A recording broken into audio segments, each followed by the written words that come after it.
মধ্যপ্রাচ্যে নিযুক্ত শীর্ষ মার্কিন কমান্ডার অ্যাডমিরাল ব্র্যাড কুপার মার্কিন প্রেসিডেন্ট ডোনাল্ড ট্রাম্পকে পরামর্শ দিয়েছেন হরমুজ প্রণালীর চারপাশে ইরানি লক্ষ্যবস্তুতে হামলা চালানো আর কার্যকর কিছু হচ্ছে না। এই বিষয়ের সঙ্গে পরিচিত দুটি সূত্রের বরাত দিয়ে ২৬ জুলাই সংবাদ মাধ্যম এক্সিওস এসব তথ্য জানিয়েছে।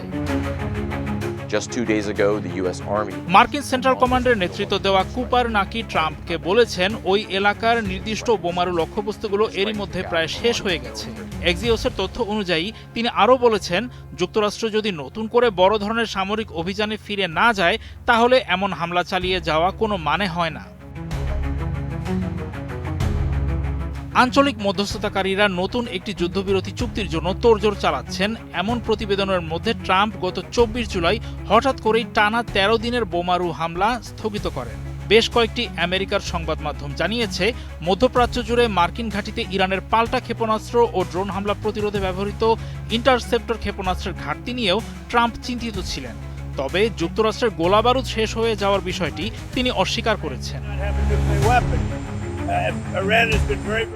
ইরানের বন্দর অবকাঠামো এবং দেশের দক্ষিণে সামরিক ঘাঁটিতে যুক্তরাষ্ট্রের হামলার পরও একটি অত্যন্ত গুরুত্বপূর্ণ সামুদ্রিক পথ হরমুজ প্রণালী নিয়মিত বাণিজ্যিক চলাচলের জন্য বন্ধই রয়েছে।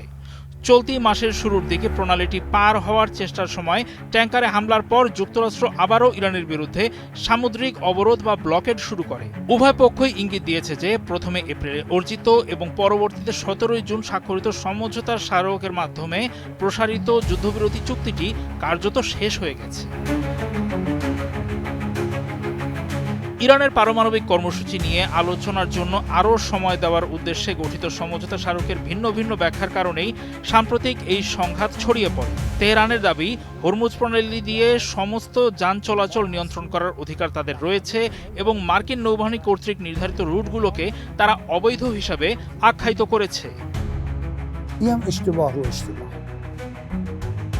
طبيعة من گفتن که اگر